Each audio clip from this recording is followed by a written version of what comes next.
Namaskaya Gurave Srimate Bhakti Vedanta Swami Niti Namine Saraswati Deve Gauravani Prajahine Nirvishesha Shunyavadi Vaishya Deshavitarine Namaste Saraswati Deve Gauravani Prajahine Nirvishesha Shunyavadi Vaishya Deshavitarine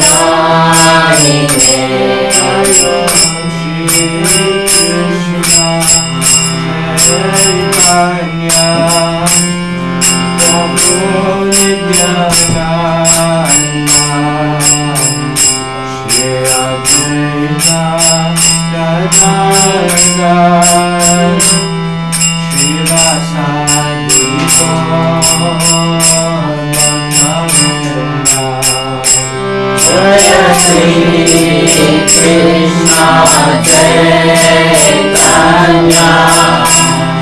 Prabhu Nityananda Shri Advaita Gadadhara Srivasadi Gaura Bhakta-vrinda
Hare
Hare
Just come back.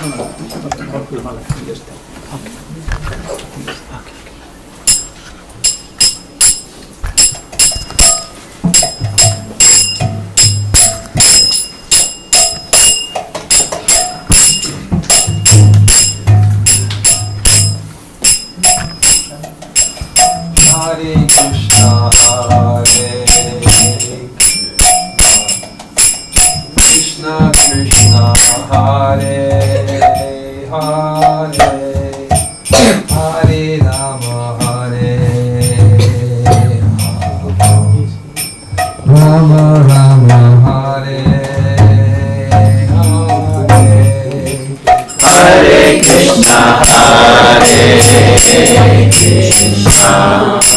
Krishna Krishna, Hare Hare, Hare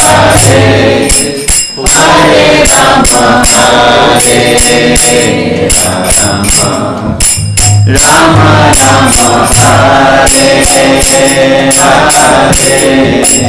Hare Krishna, Hare Krishna, Krishna Krishna, Hare Hare, Hare Rama, Hare Rama, Rama Hare Hare. Hare Krishna, Krishna Krishna, Hare Hare, Hare Rama, Hare Rama, Rama Rama, Hare Hare. Hare Krishna, Hare Krishna, Krishna Krishna, Hare Hare, Hare Rama, Hare Rama, Rama Rama, Hare Hare. Hare Krishna, Krishna Krishna, Hare Hare, Hare Rama, Hare Rama, Rama Rama, Hare Hare. Hare Krishna, Hare Krishna, Krishna Krishna, Hare Hare, Hare Rama,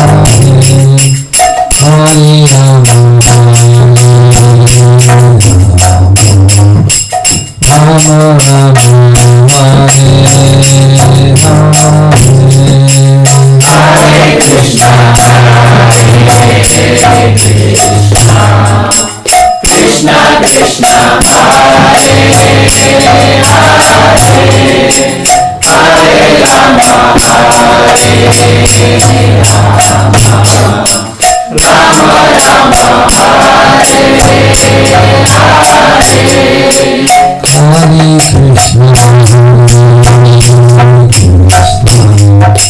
Krishna Krishna, Hare Hare, Hare Rama,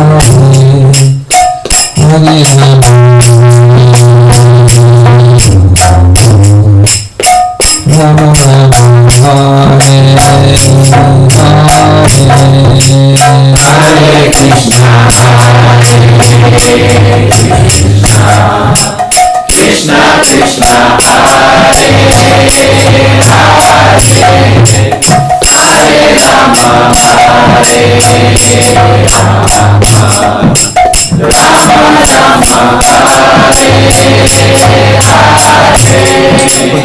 Hare Krishna, Krishna Krishna, Hare Hare, Hare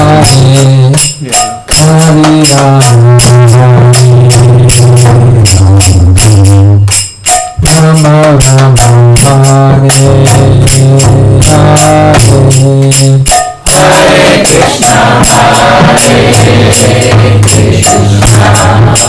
Krishna Krishna, Hare Hare, Hare Rama,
Hare Krishna, Hare Krishna, Krishna Krishna, Hare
Give me a Gita and a glass of water, not cold.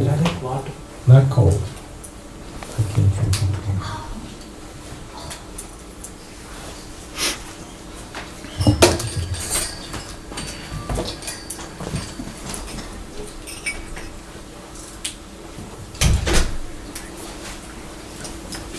Reading from the Bhagavad Gita, Chapter 3, text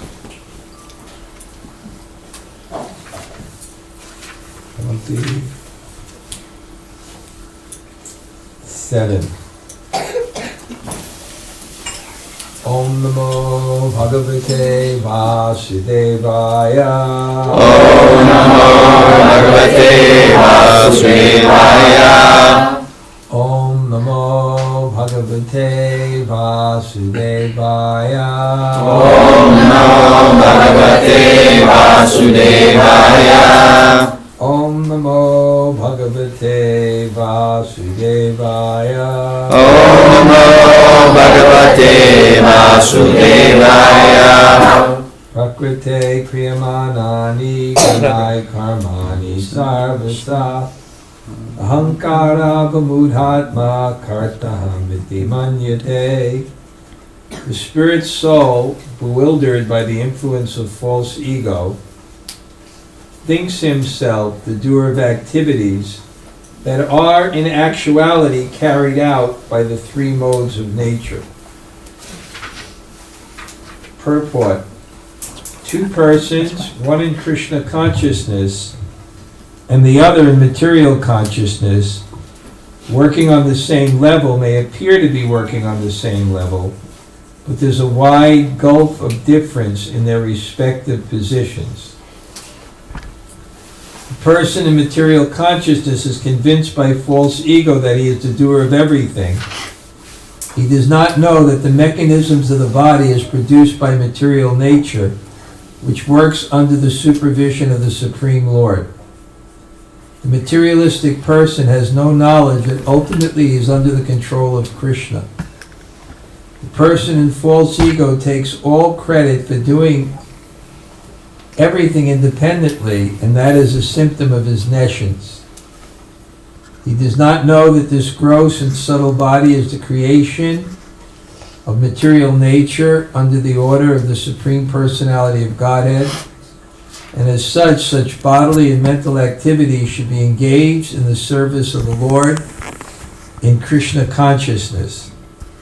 The ignorant man forgets that the Supreme Personality of Godhead is known as Rishikesh, or the master of the senses of the material body, for due to his long misuse of the senses and sense gratification, he is falsely bewildered by false ego which makes him forget his eternal relationship with Krishna. Om Jnana Timirandasya Jnananjana Shalakaya Chakshurandritam Yena Tasmai Shri Gurave Namaha Shri Chaitanya Manomishram Sthapitam Yena Bhutale Swayam Rupa Kadamayam Dadati Svapadam Kitam Vancha Kalpa Tarubhyascha Kripa Sindhu Bhayeva Patitanam Bhavanebhyo Vaishnavebhyo Namo Namaha Sri Krishna Chaitanya Prabhu Nityananda Sri Advaita Gadadhar Srivasadi Gaura Bhaktavinda Hare Krishna, Krishna Krishna, Hare Hare, Hare Rama, Rama Rama, Hare Hare. So, Govardhan Bhakta asked me to give a very basic class. And it's interesting because the verse that's today's verse is probably one of the most complex and deep philosophical concepts in the whole Bhagavad Gita. In fact, one of the devotees that was in the congregation here for many, many years, and then became a philosophy professor, Professor Matthew Dasty. He just published a book by Oxford University Press called Agency, Selfhood, and Free Will in Indian Thought. So that's what this is actually dealing with. It's called agency, what initiates action. But there's a basic point here. And the basic point here is we're going to suffer as long as we have a false conception of life. Actually, before I even continue, I think this is the group that needs the test. Because mostly Indians, and they like to take tests, and they've studied for them. So let me give the test. And this test was given when I attended a lecture by a famous Indian philosopher, real scholar, and a pure Brahmin, really a pure Brahmin, so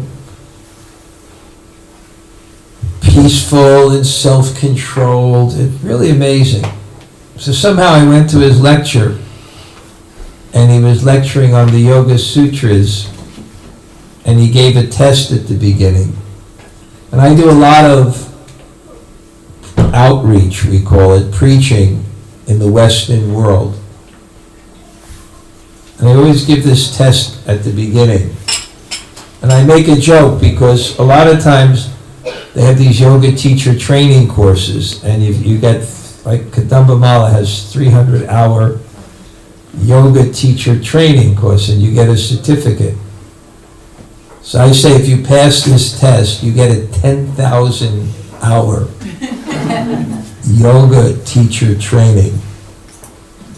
And because I think we really have to get to the basic. What is the real basis? The real basis is what? Everyone is seeking happiness. And they don't have the right method to get it, just like there's people who are heroin addicts, alcoholics.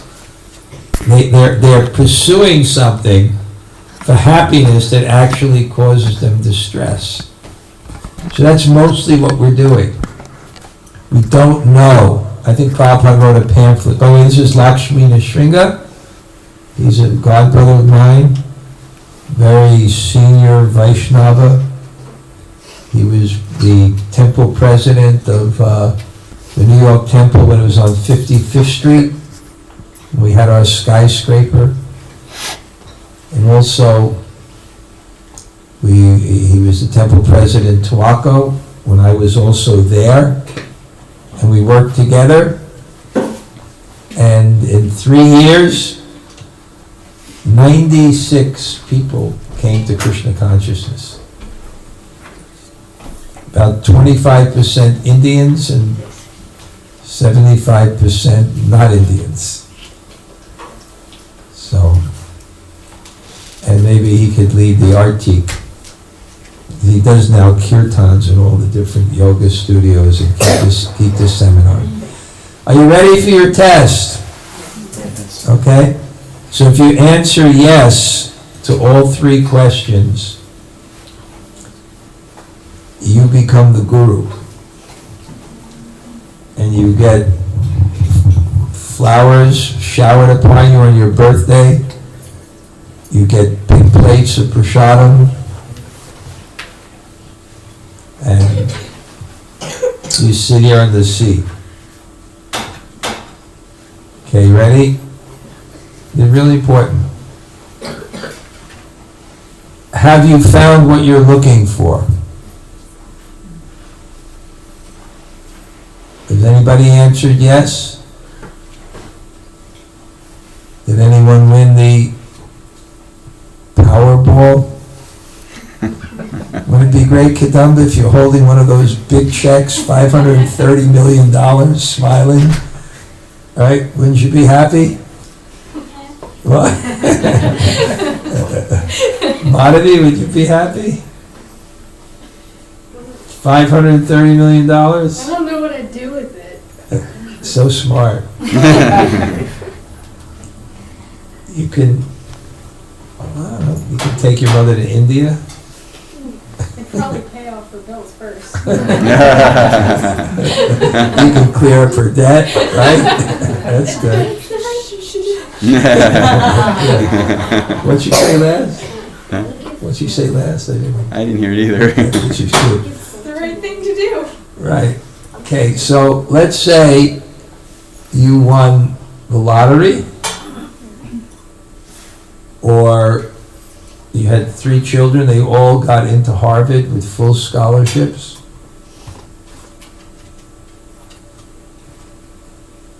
All your daughters were married to rich, pious businessmen. So let's say you say yes. I found what I'm looking for. And then you're still eligible in the contest. And the next question is it eternal? Because if what you're looking for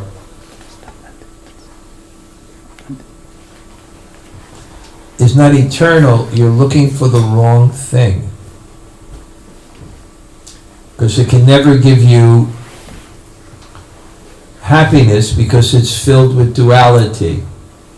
And the duality is that as much as you enjoy it, that's how much you suffer. Even when you're enjoying it, because there's the duality that I will lose this.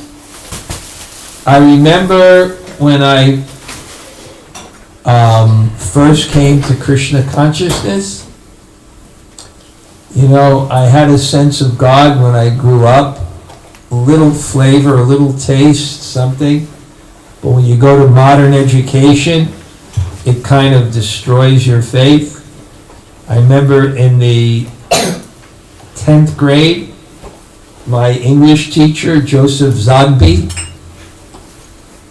he gave us an essay on a question by Voltaire. If God did not exist, would it be necessary to invent him? So here I was, they conditioned me, and I wrote an essay. Yes, and giving all the reasons why we invented God. They were conditioning us to be actually atheists. I remember Satsvarup Maharaj, he wrote Prabhupada's biography. One of my godbrothers, for a time he became an Amish. You know what an Amish is? The horse and buggies and the beards. It's Christian. So somehow, I don't know why, he became an Amish for a short time. So we went to visit him. Right? And it's interesting, we went to visit him in his farmhouse. His wife came out in a sari, and she was playing Mridanga and leading kirtan. And then we came in to see him, and there was a picture on the wall of Jesus and the Last Supper or something like that. And Satsvarup Maharaj spoke very nicely. He said when he was in 6th grade, he got an award for, attending Sunday school. And they gave him that same picture. And what did he write on the back? He wrote, "I love Jesus." And then then he went to school and they destroyed his faith. Modern schools can do that. They destroy your faith. And then, of course, we met Prabhupada, who gave us faith. We met Prabhupada. And I remember when I came to Krishna consciousness, I remember how wonderful it was to understand that death was not the end of existence. Because up until that time, I thought death was the end of existence. And I remember, and I never want to live with that anxiety again. That just knowing that at a particular point in time, you will cease to exist. So heavy. And I remember when I met Prabhupada and he gave me Gita knowledge and Gita understanding, then neha bikamanashosti pratyavayo navidyate swalpamapyasya dharmasya trayate. That Krishna consciousness, there's no loss or diminution, and a little bit will save you from the greatest types of fear. And what can be a greater fear than becoming non-existent? It makes life so worthless. Everything you do is then worthless because everything you do then leads to absolutely nothing. And everything else leads to nothing.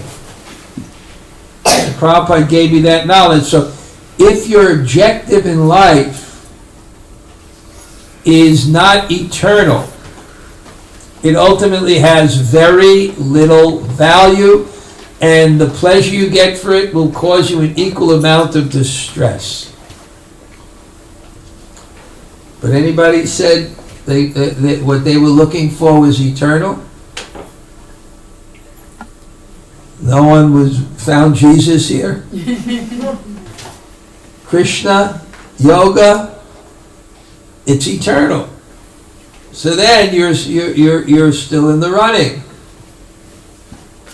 You're still looking for the right thing. This is such an important point.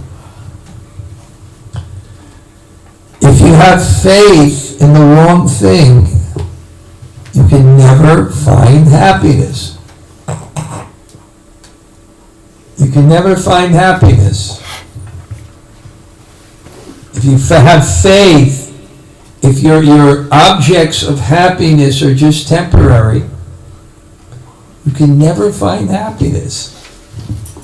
So you may have found Jesus, you may have found Krishna, you may have found yoga, but then the question is, are you always living with your object of happiness. Because even if you're a devotee, Krishna consciousness, but you have to always be with it. And in Indian culture, that is the goal of life. The goal of life is real happiness. The goal of life is that actually we are spiritual. We are eternal. I was at my mother's house this morning. She lives nearby here. And, you know, the TV was on, and it was like a church seminar. It was a church sermon. Like, you know, just like a church sermon, you know, the same kind of thing on the stage. But the person that was giving it was Indian. And it was something about the new God. And he's a famous guy, Deepak Chopra. And I thought, what nonsense this guy speaks. Really. That in the ultimate reality we don't exist. Because in liberation, what you find out in liberation is that your individuality is completely annihilated. The goal is there's actually just one mind, and you don't actually exist. And therefore, what they say is, all individuality as we see it is an illusion. And when you become perfect and you become free from illusion, you will realize that you don't exist, really. And that is not the philosophy of Bhagavad Gita. That's not the philosophy of the Yoga Sutras. The philosophy of Bhagavad Gita is Natvevaham jatu nasam natvam me ne. Never was there a time where I did not exist, nor you, nor all you kings, nor in the future shall any of us cease to be. We are eternally individual. And our perfection in life is when our consciousness reaches its fruition in full love. And love means there must be an exchange. And therefore that one harmonious whole must have a certain exchange. There must be an individual exchange. It's not illusion. Love is not an illusion. Love requires an object of love. So we're part of God, and we're meant for God's service. That's the ultimate reality. And when we achieve that, then we're happy. Can there be any other happiness than full love in the heart? Can you be happy if your heart is not filled with love? Can things just make you happy? Which is more important? The things you have or the condition of your mind? But our faith is more in the things that we have than the condition of our mind. We're convinced of it. If we have more money, if we have that, it's not that we don't seek to satisfy our desires. It's not that we don't want to have the good job, to have the proper relationship, to have sufficient money, to have good children. These are all important, but they're not happiness in themselves. Happiness is consciousness of the mind. And we can strive for these things to make ourselves peaceful, to change our mind. If you strive for these things without spirituality, without Krishna consciousness, it's useless. Actually speaking, it's useless. We're very, very practical. You should be socially peaceful, you should be physically peaceful, you should be mentally peaceful. Part of Krishna consciousness, have the things you need, but it's not a goal in itself because those things are temporary. The goal is to change the mind. And the whole culture of India, this is the gift of India to the world, the philosophy of consciousness. The philosophy of changing the mind. And the best way to change the mind is to make the mind more loving. That's the process of bhakti. So the Gita is so beautiful because it gives you the practices and the processes to change your mind. I love this saying by a French philosopher, a Catholic philosopher, religious man. Listen to this and meditate on it.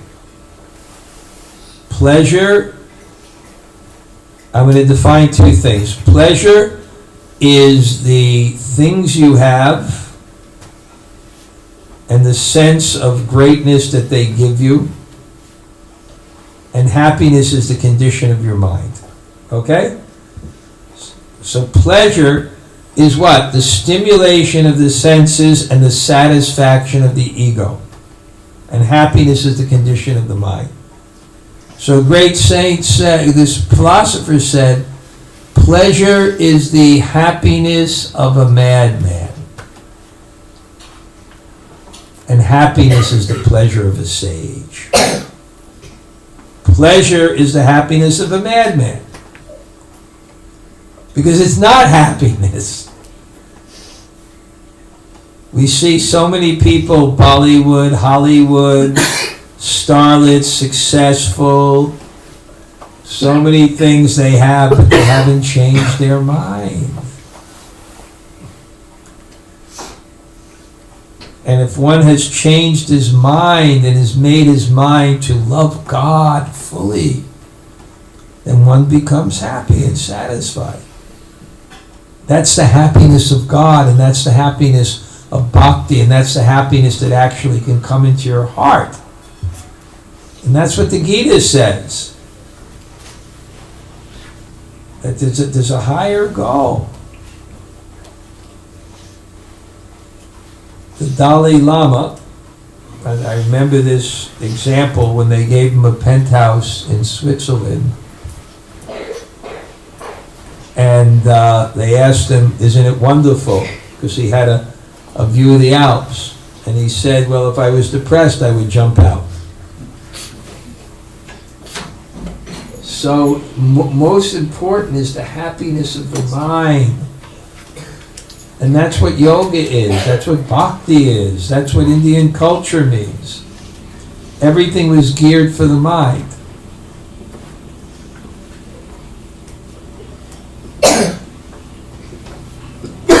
So if you're seeking something and it's not eternal, you're seeking the wrong thing. And then if it is eternal, you have to be with it always. And that's what yoga means. That you live your life with an objective or a goal. And the goal is not to be rich. The goal is not to be famous. The goal is to be happy. And I just remember just the story I like the most. I like this place. I lived in Vrindavan for 37 years. And there's such a beautiful place that I like to walk where there's so many thousands of acres of gardens. And one year there were floods. One year there was floods and I was walking and we met one farmer. And in the local dialect, I had an assistant that understands that. The farmer was explaining that the floods wiped out his garden and he lost 200,000 rupees that year. Plus, he had 4 daughters to marry. And in India, they have the dowry system, which actually became perverted, because initially it was, in that type of culture, the girl gets married and goes to the parents' house. So they used to have an advanced culture. They used to have joint families. Now we have nuclear families, and they explode. And what does a nuclear family mean? It means that there's just one mother, and she has to be with the child all day long. And the one mother has to be with the child all day long, and then the mother has to clean, and then the mother has to cook. And what a joint family means is you have several mothers to hold the children. That's also very healthy for the children, because in this kind of culture, when the child gets born into a family, the child, he's loved, but he can't become the center of the world. Nuclear family, the one little kid comes and he's the center of the world. The joint family, there's so many children, you can't become center of the world. And then, but anyway, and the dowry system is when the daughter would get married and go to the next house, her husband's house, the father would give the inheritance at that time. So, father, my daughter, I have 3 children, I have 2 sons and 1 daughter, and now my daughter's getting married, I'll give the inheritance now to my daughter. But now today they extract as much as they can. I've seen it. I have one very, very good friend. He's been the taxi driver that I use in Vrindavan for many years. He's a bridge basi. He has 6 daughters. I'm seeing every year he's working and got to go someplace, and then there's negotiations, right? This person had 4 daughters to marry. So he was telling me he lost $200,000 and he had 4 daughters to marry. And when he was explaining that to me, I was looking at him, and it was really puzzling, because his eyes were like sparkling with, there was happiness all over his body. So then I asked him, how can he be so happy with all his troubles? And he said, happiness is a heart filled with devotion. You see, we have to come to the platform to understand that happiness is a state of consciousness. It's not a state of possessiveness or control. It's a platform of consciousness. And India has the science of consciousness. They had the culture of consciousness. And now people have forgotten that.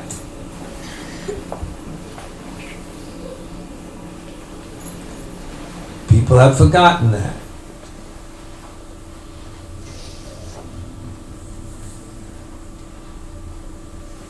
So I asked him, how can you be so happy? And he said something, I will call it a mantra, that has so much meaning. He said that happiness is a heart filled with devotion. And an intelligent man makes that his goal, or her goal. And it's real, we're conditioned otherwise by everything in the world. And by our own natures, we're conditioned to think, if I ask you a question right now, and you fill it in, I will be happy when?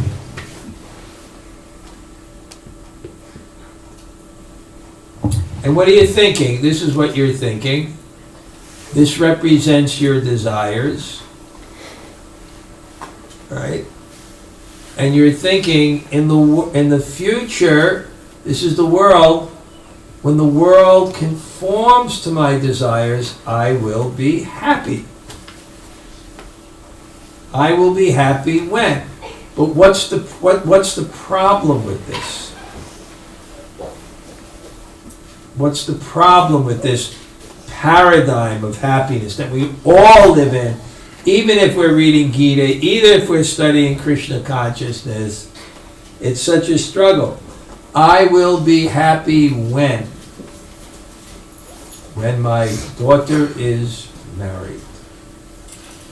When I get the promotion. When I, whatever.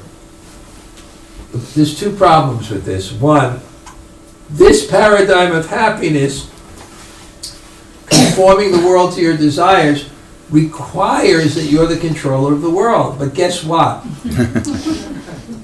You're not the controller of the world. So that paradigm of happiness will always be frustrating.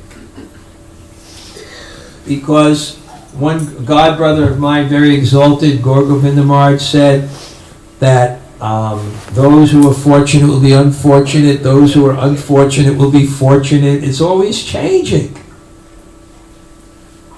We can't control the world. And if we can't be the controllers, we can't be the enjoyers of the world. So, but let's say, hey, it actually happens. I got good karma. And everything, then what's now is in the future, and it's like this. These are my desires, this is the world. What's the problem with this? One, it's temporary. So you're in anxiety again. You know, in America they have this system, I don't know if it's in India, if someone is cursed to die on death row, and just before they go into the electric chair, they give someone their last meal. What would you take for your last meal?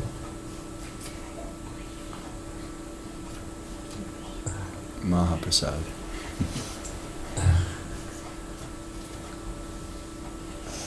So we'll give you some Jagannath Puri rice.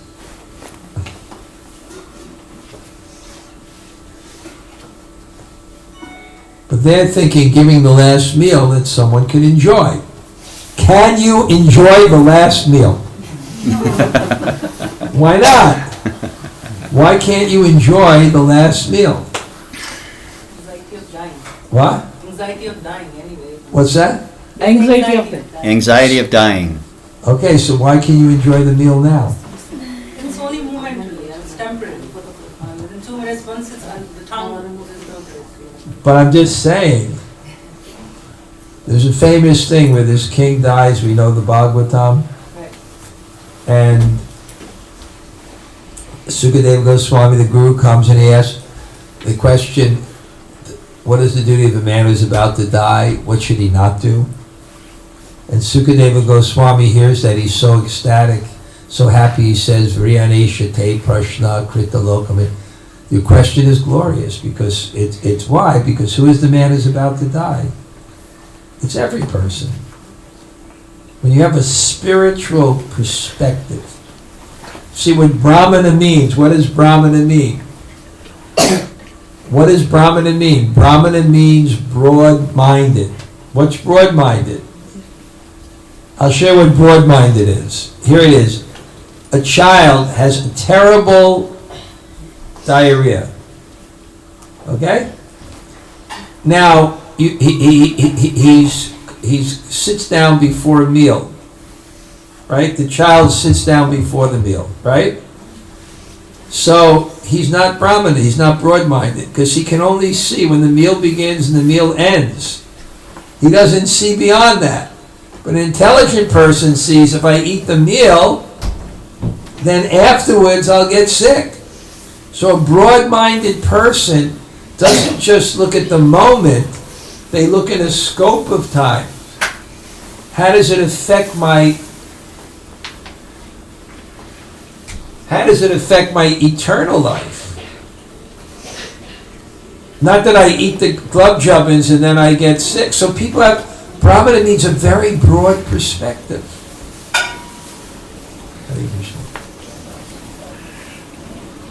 So what's the problem with this? It's temporary, and there's another problem. Even if you get it, it's not happiness, it's superficial. Happiness does not come to the self. Okay, I'm going to be like a real evangelical preacher right now. Happiness doesn't come from the self. Doesn't come to the self. Happiness doesn't come to the self. Happiness comes from the self. Happiness does not come to the self. It comes from the self. This is spiritual consciousness. Spiritual consciousness. And therefore, if we want to be happy, we have to understand the self and realize the self. Everybody, has Jai Advaita Maharaj, you ever heard Jai Advaita Maharaj speak? One of the great Vaishnavas, Prabhupada disciple. He used to go in the Rath Yatra. And when he was in the Rath Yatra, he used to sit in the question and answer booth, and he used to challenge the New Yorkers. What can be more important than self-realization? Can be anything more important than realizing the self? Why is it important to realize the self?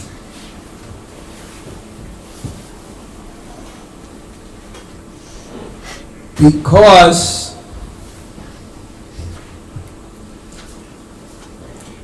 suffering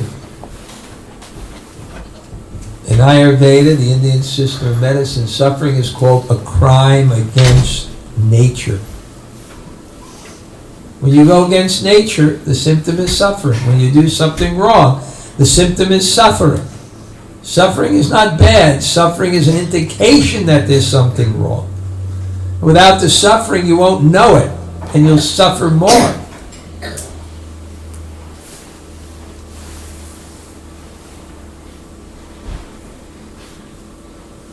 So,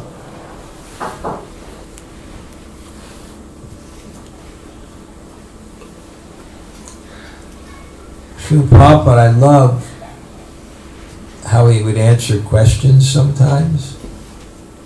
I love it. He was asked the question, what's the difference between a human being and an animal? And he answered, the human being can ask the question, why I am suffering. And I thought about that. And I thought it was brilliant. Because it's like a progression. Why I am suffering, then you have to ask, what did I do wrong? Suffering is when you do something wrong. The symptom is suffering. It's going against your nature. So that's what did I do wrong? Then the next question is,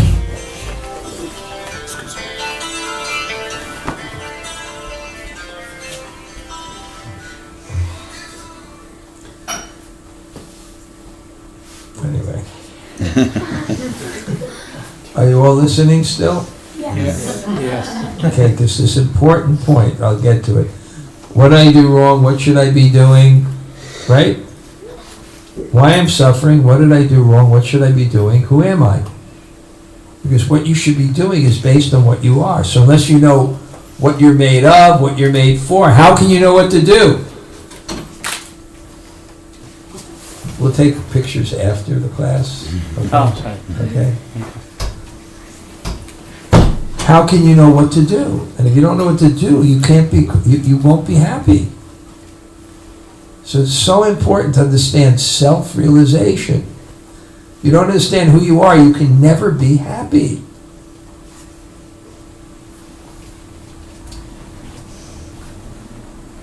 Recently, this was so wonderful, really wonderful.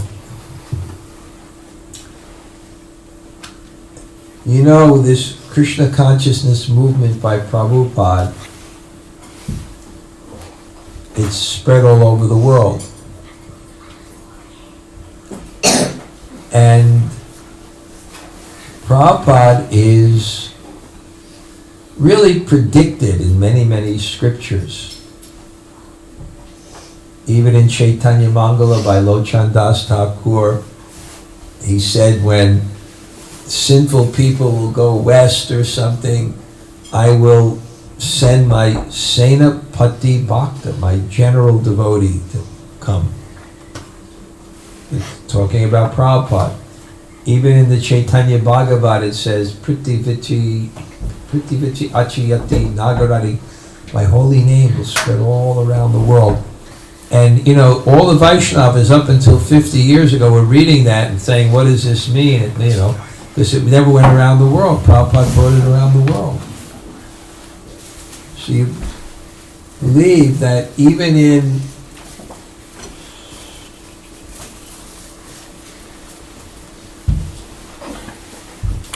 in Muslim countries, now there are Vaishnavas. And I happen to be connected with Vaishnavas from Iran. And we had a retreat. And I called the retreat Burkers and Bead Bags. We had people with Saddam Hussein mustaches dancing in ecstasy, and Islamic scholars with bead bags. Their realization of being to Mayapur is that this is Mecca. So wonderful. Now, here's the question. Who has a better chance to be happy, them or you?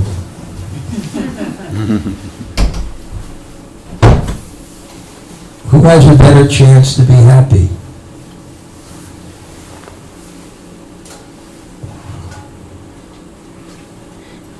What do you think?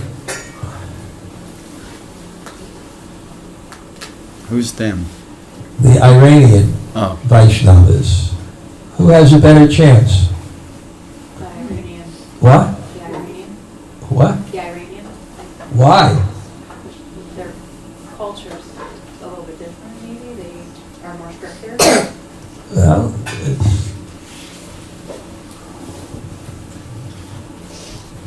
Well, it's hard to say. On one level, it's nice to be able to chant Hare Krishna publicly and in open, and to worship God without inhibition. But the other thing sometimes is when something is rare, we treasure it more. You know, I was in, there's a deity of Lord Nrsimhadev, half man, half lion. And it's a deity that it's generally good to worship it on the borders of countries because it's protective. So it was right on the border of Germany. It was in Germany and Czechoslovakia. And I visited there at the time when they had what's called the Iron Curtain. Madhavi, you know what the Iron Curtain was? I've heard of it before. You remember what it is? Not really. I just. It was during the Soviet, it was when the communist countries were, communism was very prominent. They didn't let anybody out of the countries, and no one can get in the countries. So they called it like the Iron Curtain.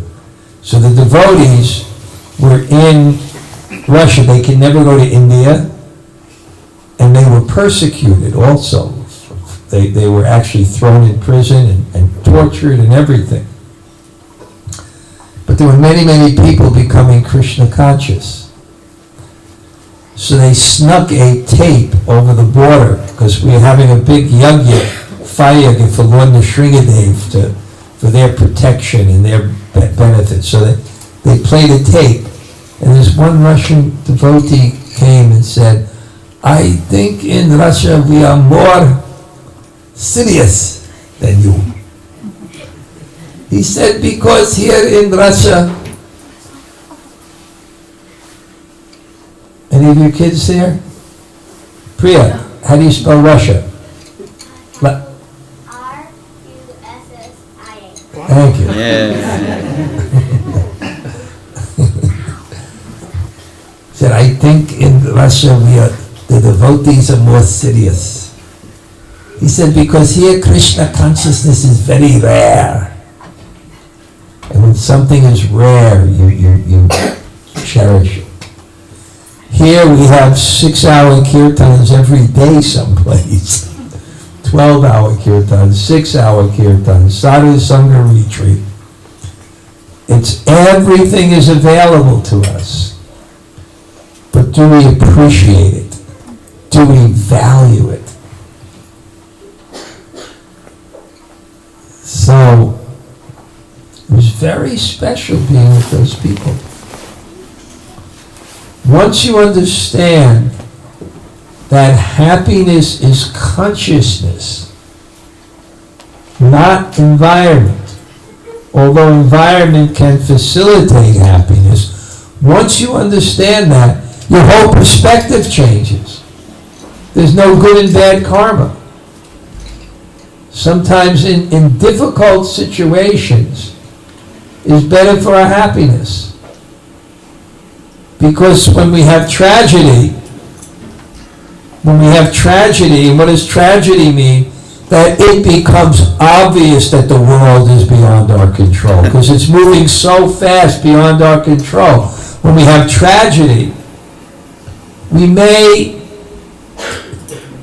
tend to seek, when we can't control the world, we may tend more to seek happiness in controlling our consciousness. That's my own personal experience. My own personal experience is that in the most difficult and trying of times, I actually developed my consciousness more. The happiness may have been more. There's a difference between happiness and pleasure. I give seminars to people outside. One seminar called The Skill of Happiness. And there's a study that's done. I shared this with Lakshmi, very amazing, that they did a study between quadriplegics, people who broke their necks and lost use of all their limbs, quadriplegics and lottery winners. After 5 years, there was no difference in their happiness.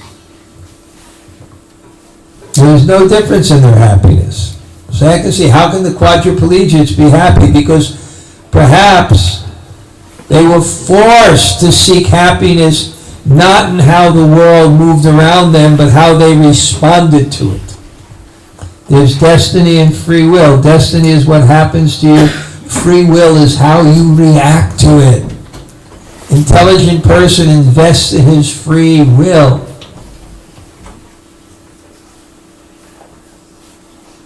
So there's such a difference, and this is what Bhagavad Gita tells us, that our happiness will be in our consciousness more than anything else. Okay, are there any questions?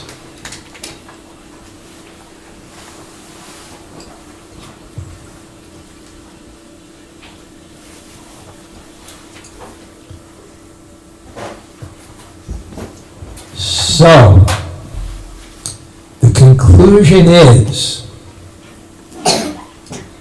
we should spend some time every day in a process and a practice to change our consciousness.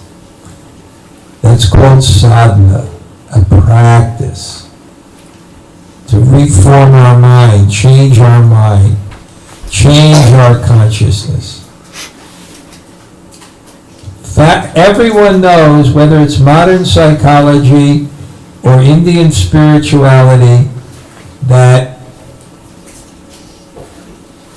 happiness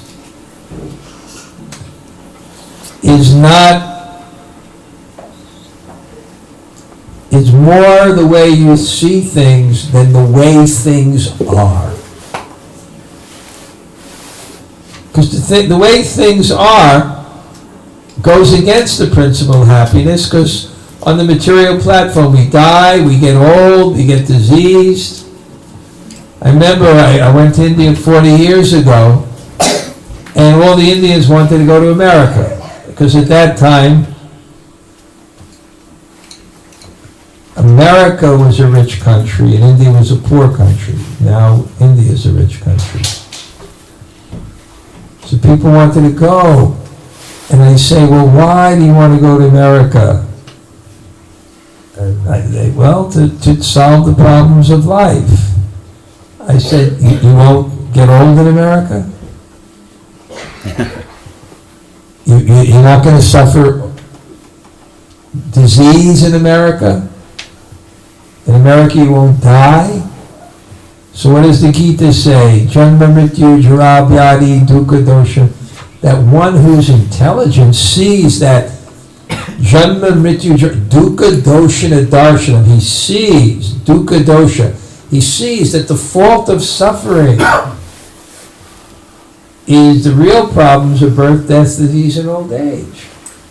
That's the and if you haven't solved these problems, you haven't solved any problems, really.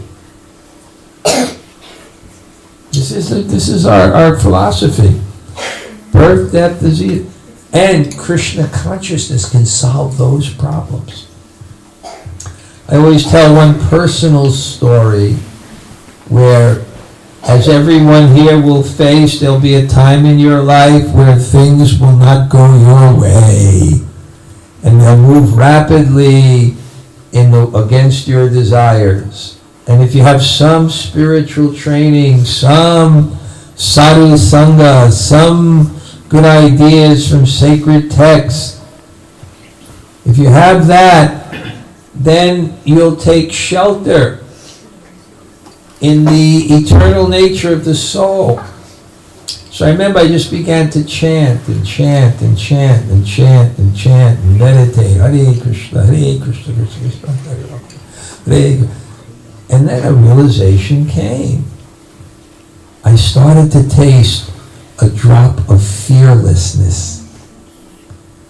Because what I realized is what I was doing, which was loving God by expressing that in terms of chanting, was really me.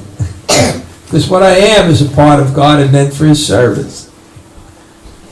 So I realized that person, the servant of God, who is chanting God's names, that person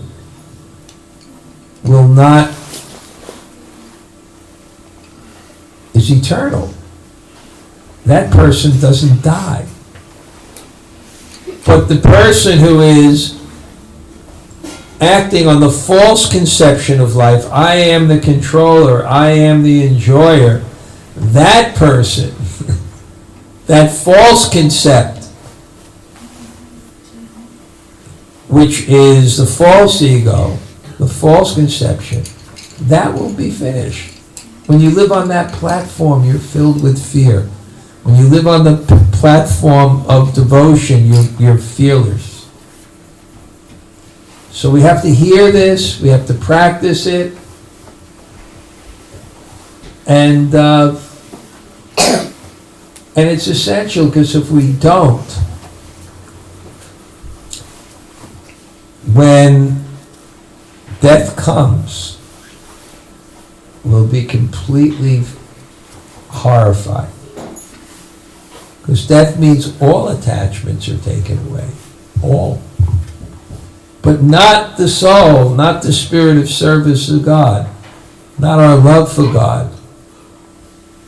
So, really, this is the whole philosophy of Krishna consciousness. Okay, what we'll do now is we'll have an artik and then prashad. So, Lakshmi, you can lead the kirtan, that would be so nice. Okay, so what's up next? Srila Prabhupada ki jai.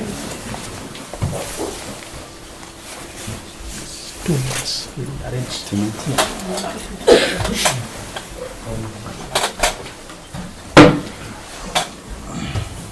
Glass of water.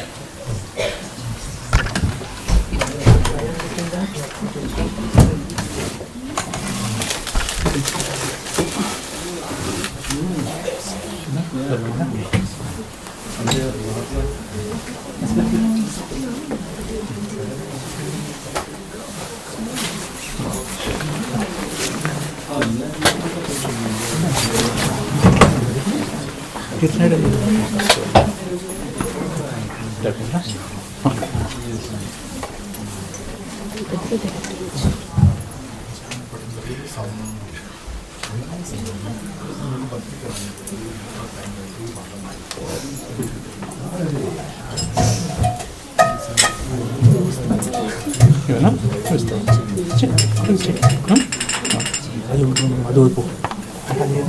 Hindi ka isa dito kami. Inshallah.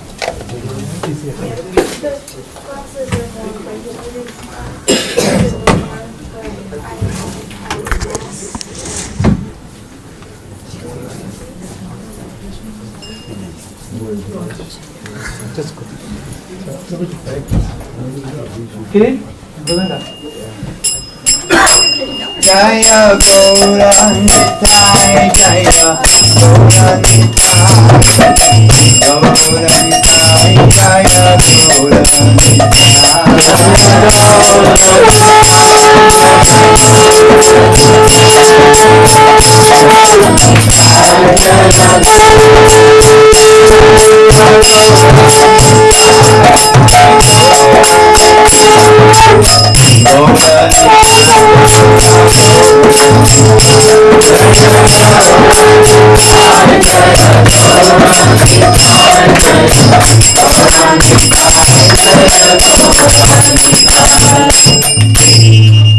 Namayo Vishnu Padaya Krishna Pesaya Bhutale Srimate Bhakti Vedanta Swami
Krishna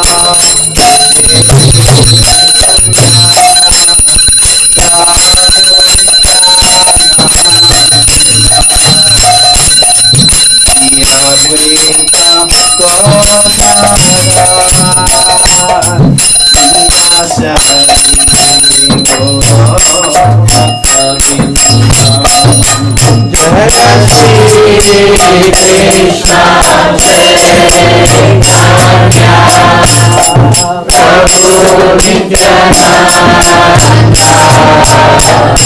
Shri Advaita Shivasati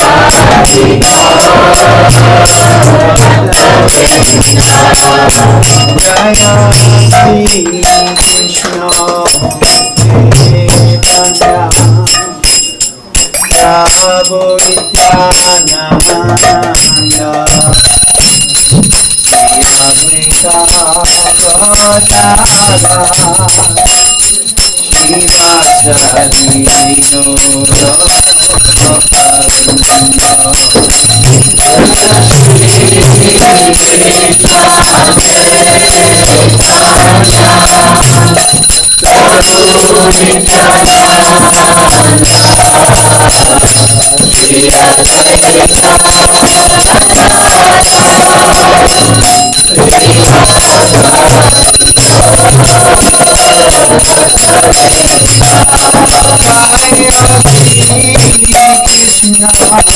Krishna Chaitanya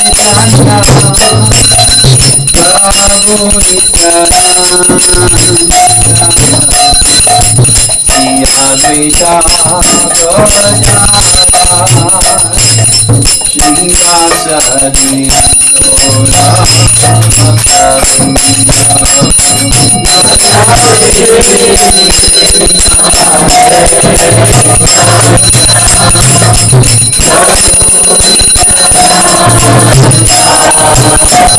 Shri Advaita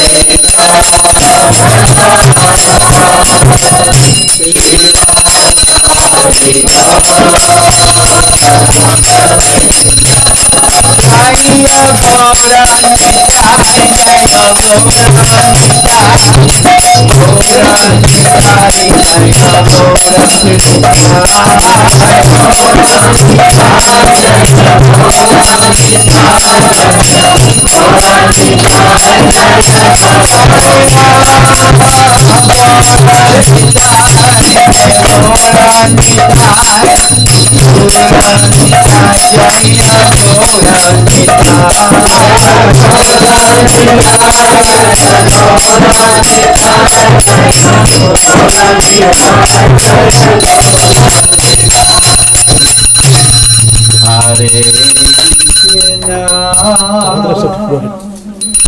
Hare Krishna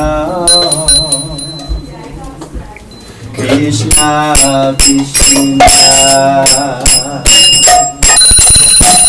Hare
Hare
Jai Om Vishnupad Paramahamsa Parivrajakaacharya Sutara Satta Sri Srimat.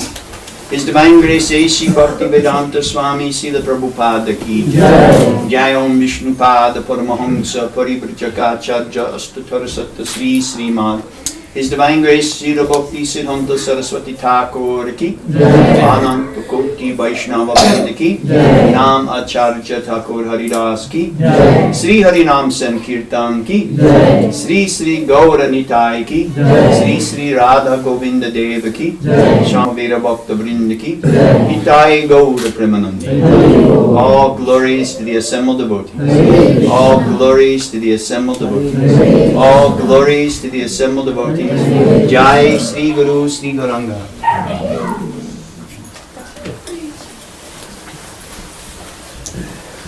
So we have nothing that prays now, then we say Prasada.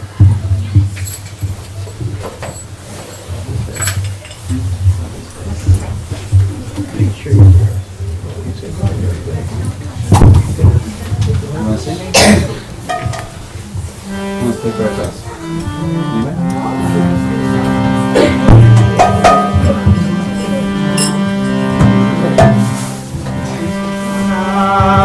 Namaste,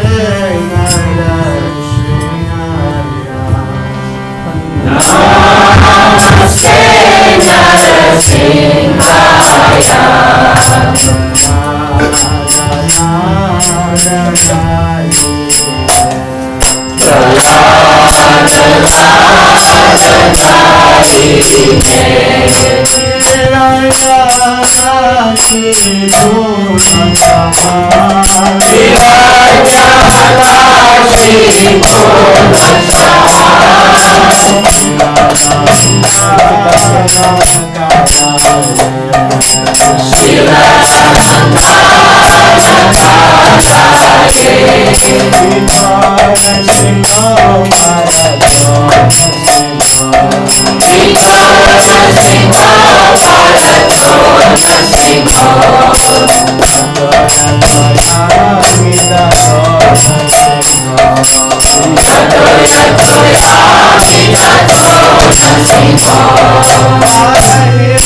Hare Krishna, thanks for everyone coming, and I would like to thank Maharaj for really basic class. That was very interesting, Maharaj. Thank you so much.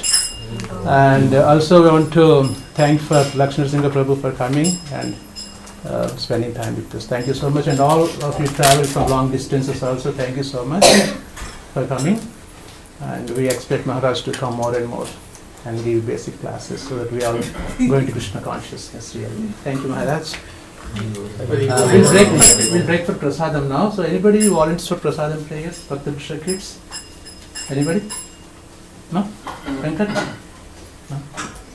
Any elders? Bhakti Vruksha gang. It is a time to show up that you're learning something here. Any? Go ahead. Okay, we have a interesting Prabhu. He is Muslim background. He is coming to Bhakti Vruksha for last 4 to 5 years. He is Indian Muslim Prabhu. And the beauty is that he went back to India, Tamil, Madras, Chennai, and he was preaching to all his Muslim friends about Bhagavad Gita. So in India, teaching Bhagavad Gita for Muslims is a very tough challenge, right? We always have communal rights and all these things. So he's very regular, and he knows a lot of slokas from Bhagavad Gita, and he's very sincere. He doesn't miss classes at all. So really thankful to coming. His name is Ahmad Taslim. So he is going to say Prasadam prayer now.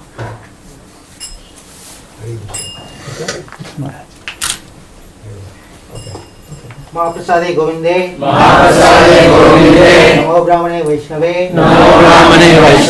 स्वल्प पुण्यमतं राजन् विश्वासो नैव जयते शरीरावृत्ति अजल ज्योतेन्द्रिय दायकल जीवे पड़े विषयासागरे धर्मते जीवाते लोभमय सुदुर्मते ताके जता कदना संसारे कृष्ण भरद्वायमाय गौरी भर जीव जाय प्रसन्न दिलोबाय नाम हृदय भावो राधा कृष्ण गुण गावो जय निमाय जय निताय जय श्री कृष्ण चैतन्य प्रभु नित्यानंद श्री अद्वैत गदाधर श्रीवासादि गौर भक्त वृंदा हरे कृष्णा कृष्णा कृष्णा हरे हरे हरे राम राम राम हरे हरे